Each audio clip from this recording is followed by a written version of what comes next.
তো হেতু যেটা বলে আমরা তো ভয় পাই, আমি কিন্তু হেরে বাঘের মতো ডরাই। আমি না, আমাদের টিমের সবাই তারা বাঘের মতো ডরায়, কারণ মানে সে অন্যরকম মানুষ ভাই। সে ক্যামেরার ভিতরে একরকম, কিন্তু ক্যামেরার বাইরে খুব ডেঞ্জারাস একটা লোক। বহুল আলোচিত কন্টেন্ট ক্রিয়েটর তৌহিদ আফ্রিদির আকস্মিক গ্রেপ্তার দেশের অনলাইন জগতে এক নতুন বিতর্কের জন্ম দিয়েছে। তার এই গ্রেপ্তারের পর থেকেই সামাজিক যোগাযোগ মাধ্যমে একটি চাঞ্চল্যকর ষড়যন্ত্র তত্ত্ব ছড়িয়ে পড়েছে। সেই তত্ত্বের কেন্দ্রবিন্দুতে রয়েছে তার ঘনিষ্ঠ বন্ধু এবং সহকর্মী রাহি। এই বিতর্কিত তত্ত্ব অনুযায়ী তৌহিদ আফ্রিদিকে ধরিয়ে দেওয়ার পেছনে রাহির একটি গুরুত্বপূর্ণ ভূমিকা ছিল। এই অভিযোগটি দুই বন্ধুর মধ্যকার সম্পর্ককে প্রশ্নবিদ্ধ করেছে এবং তাদের ভক্ত ও অনুসারীদের মধ্যে গভীর সংশয়ের জন্ম দিয়েছে। সিআইডি কর্তৃক বিশেষ অভিযান চালিয়ে বরিশাল থেকে তৌহিদ আফ্রিদিকে গ্রেপ্তার করা হয়। গ্রেপ্তারের পর তৌহিদ আফ্রিদি নিজেই জানান যে তিনি তার দাদার বাড়িতে আশ্রয় নিয়েছিলেন এবং পালিয়ে যাননি।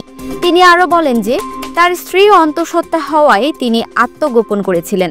এই বক্তব্য তার গ্রেপ্তারের পেছনের কারণ সম্পর্কে কিছুটা ধারণা দিলেও সামাজিক মাধ্যমে ছড়িয়ে পড়া ষড়যন্ত্র তত্ত্বটি আরও বেশি আলোচনার জন্ম দিয়েছে। এই তত্ত্ব অনুযায়ী যখন তৌহিদ আফ্রিদি নোয়াখালীতে আশ্রয় নেন, তখন রাহি বিভিন্ন তথ্য আদান প্রদান করেছিল।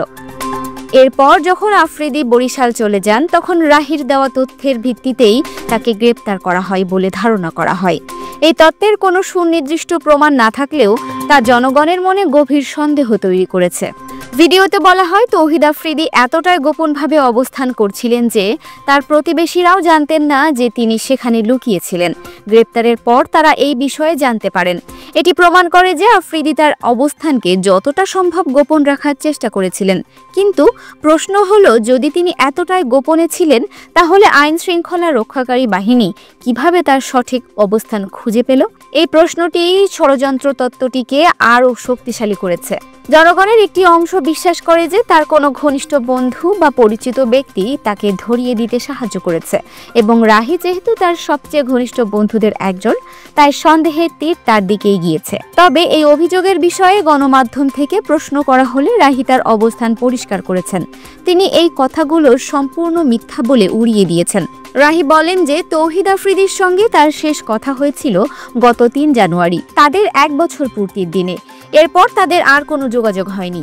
রাহি আরও বলেন যে যারা এসব কথা বলছে তারা বানোয়াট কথা ছড়াচ্ছে এবং তাদের মধ্যে বিভেদ তৈরির চেষ্টা করছে। রাহির বক্তব্য যদি সত্যি হয়, তবে এটি প্রমাণ করে যে সামাজিক যোগাযোগ মাধ্যমে জনপ্রিয় ব্যক্তিদের বিরুদ্ধে মিথ্যা তথ্য এবং গুজব ছড়ানো কতটা সহজ। এটি একটি বৃহত্তর সমস্যার ইঙ্গিত দেয়, যেখানে সত্যকে যাচাই না করে গুজব ছড়িয়ে দেওয়া হয়।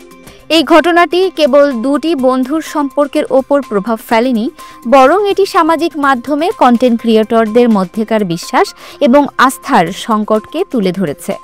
এক সময় যারা একসঙ্গে কাজ করেছেন এবং একে অপরের প্রশংসা করেছেন, তাদের মধ্যে এমন একটি পরিস্থিতি তৈরি হওয়া খুবই দুঃখজনক। এটি অন্যান্য কন্টেন্ট ক্রিয়েটরদের জন্য একটি শিক্ষা, যা তাদের নিজেদের বন্ধুত্ব এবং পেশাগত সম্পর্কের বিষয়ে আরও সতর্ক হতে বাধ্য করবে। এই ঘটনাটি প্রমাণ করে যে সামাজিক মাধ্যমে জনপ্রিয়তাও যেমন দ্রুত আসে, তেমনি এর সঙ্গে আসে প্রচুর সমালোচনা এবং ষড়যন্ত্র। তৌহিদ আফ্রিদির গ্রেপ্তারের পর তার বিরুদ্ধে যে অভিযোগগুলো আনা হয়েছে সেগুলো অত্যন্ত গুরুতর। তিনি জুলাই হত্যা মামলার একজন আসামি হিসেবে অভিযুক্ত। এই মামলাটি বাংলাদেশের সাম্প্রতিক রাজনৈতিক এবং সামাজিক ইতিহাসের একটি গুরুত্বপূর্ণ অংশ। তার বিরুদ্ধে ওঠা অভিযোগের সত্যতা আদালতই নির্ধারণ করবে। তবে এই সময়ের মধ্যে তার বন্ধুকে ঘিরে যে ষড়যন্ত্র তত্ত্বটি ছড়িয়েছে, তা তার ব্যক্তিগত জীবনকে আরও জটিল করে তুলেছে। জনগণের উচিত কোনো সিদ্ধান্তে আসার আগে সত্যতা যাচাই করা এবং গুজবে কান না দেওয়া। এই ঘটনাটি আমাদের মনে করিয়ে দেয় যে সামাজিক মাধ্যমে কোনো তথ্য বা গুজব ছড়িয়ে পড়ার আগে তার সত্যতা যাচাই করা কতটা জরুরি। এটি কেবল একজন ব্যক্তির সম্মান বা খ্যাতি নষ্ট করে না, বরং এটি সমাজের মধ্যে অবিশ্বাস এবং বিভাজন তৈরি করে। তৌহিদ আফ্রিদি এবং রাহির ঘটনাটি একটি দৃষ্টান্ত, যা আমাদের সবাইকে আরও বেশি সচেতন হতে সাহায্য করবে। Multimedia desk, Dinajpur TV. Dinajpur TV, মানুষের জীবনের কথা বলে।